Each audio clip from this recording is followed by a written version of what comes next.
जनपद जालौन के उरई में किशोर न्याय बोर्ड की सदस्य मीनू मिश्रा ने हाल ही में अपने सहयोगी दल के साथ उरई स्थित मोदी ग्राउंड में अस्थायी रूप से झुग्गी झोपड़ियों में रह रहे परिवारों से मुलाकात की और उनके बीच महिला सशक्तिकरण तथा बाल संरक्षण के प्रति जागरूकता का महत्वपूर्ण अभियान चलाया।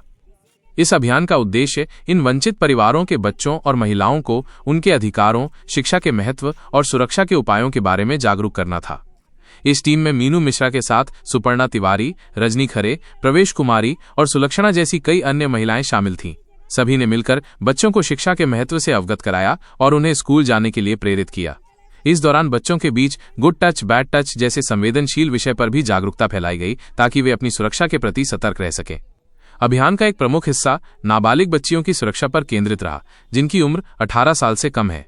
टीम ने उन्हें विशेष रूप से उनके कानूनी अधिकारों और आत्मरक्षा के तरीकों के बारे में विस्तृत जानकारी दी।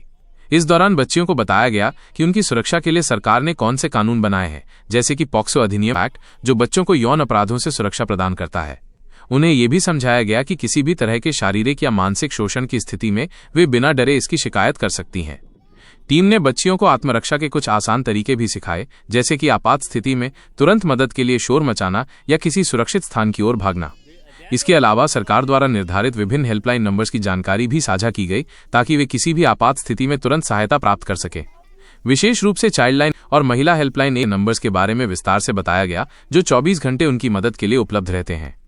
इसके अतिरिक्त इस कार्यक्रम में उन महिलाओं को भी शामिल किया गया जो स्वयं सहायता समूहों से जुड़ी हुई हैं। इन महिलाओं ने झुग्गी झोपड़ी में रहने वाली महिलाओं द्वारा बनाए गए हस्त निर्मित उत्पादों जैसे गुलदस्ते और बेडशीट का प्रदर्शन किया।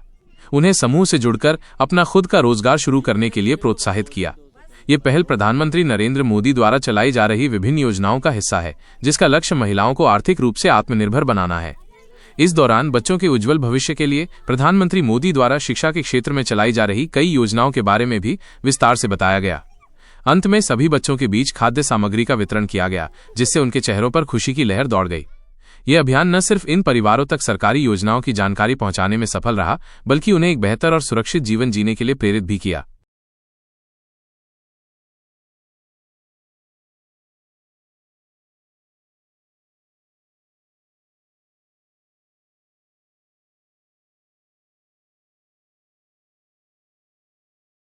मेरा नाम मीनू मिश्रा है, किशोर न्याय बोर्ड में मेंबर हूँ। हम लोग यहाँ मोदी ग्राउंड में झुग्गी झोपड़ियाँ जो बनी हुई हैं, और हम लोग का अभियान केवल यही है कि जो हमारे यहाँ बच्चे हैं जिनके संग क्राइम हो रहा है, जिनके संग गलत काम हो जाते हैं, बच्चियों के संग हो जाते हैं, उसके लिए हमारी महिलाओं और मेरे द्वारा एक अभियान चलाया जा रहा है कि इनको गुड टच, बैड टच, इनकी सुरक्षा संबंधी जो बातें हैं वो सिखाई हम लोगों ने कि इस तरीके से अपना बचाव करें। बच्चियाँ जो हमारी बहुत छोटी नाबालिग बच्चियाँ होती हैं, उनको हमने कुछ नंबर बताए, जिनके जैसे 1090 है बच्चों के लिए, 1098 है, 112 है, हेल्पलाइन नंबर है।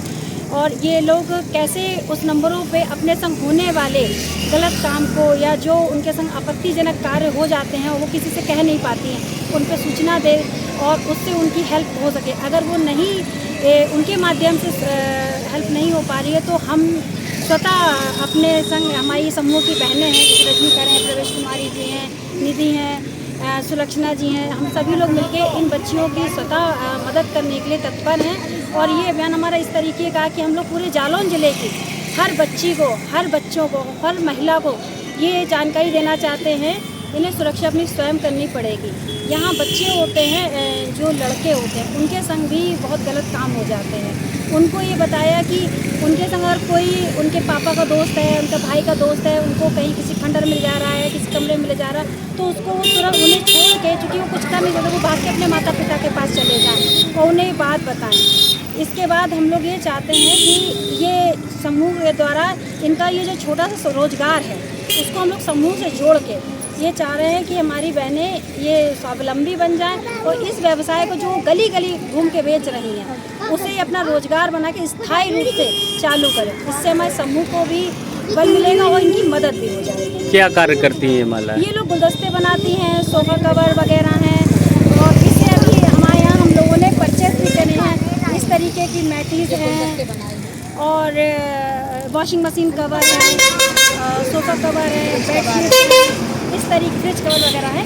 इनको हम लोग समूह से जोड़ के ये चाह रहे हैं कि इसको ये अपना रोजगार बना। तो बच्चों को फ्री शिक्षा दिलाने का जो मोदी जी का अभियान चल रहा है कि उसमें निःशुल्क शिक्षा के लिए हम लोगों ने इनके नाम नोट किए हैं, आधार कार्ड लिए हैं और इनका प्रयास रहते हैं हम लोग। ये लोग अभी तो हम लोग को बताए कौन से आए हैं, ये लोग जहाँ पे भी होंगे इनसे इनके नंबर लें, संपर्क करके इनके नज़दीकी विद्यालयों में इनका मैं और हमारी बहनें जाके प्रवेश करवाएंगी और इनकी माताओं के अकाउंट में जो 5,000 रुपये की राशि भेजी जाती है वो इनको दिलवाने का प्रयास करें। श्रमिक कार्ड कुछ लोगों के बने हैं और जिन लोगों के नहीं बने हैं उसमें हमारी प्रवेश कुमारी जी हैं और सुलक्षणा जी और ये सुपर्णा जी और ये लोग बाकायदा ऑफिस में और विकास भवन में जाके इनका काम, चाहे वो यहाँ के हों, कालपी के हों, माधवगढ़ कहीं के भी हों, ये लोग खुद जाके इनके कार्ड भी बनवाएंगी, बच्चों का प्रवेश भी करवाएंगी और समूह के भी काम को आगे बढ़ाएंगी।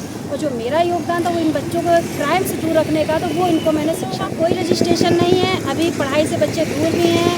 बच्चों के इसमें से एक बच्चा है अब्बास, उसने तो ये भी बोला है कि मैं पढ़ता हूँ और मैं फ़ौजी बनना चाहती हूँ। मैंने बच्चों से अलग अलग बात करने का प्रयास, बच्चे पढ़ना चाहते हैं लेकिन ये चूँकि बाहर जा के अपने जीवन यापन के लिए जो धन अर्जन कर रहे हैं, इस वजह से बच्चों की जो शिक्षा है स्थायी नहीं हो पा रही है। इस संबंध में हमने प्रयास किया है कि इन बच्चों की शिक्षा स्थायी कर सके और जब इन लोगों को रोज़गार मिल जाएगा एक जगह का, तो इनके बच्चे भी स्थायी रूप से पढ़ सकेंगे।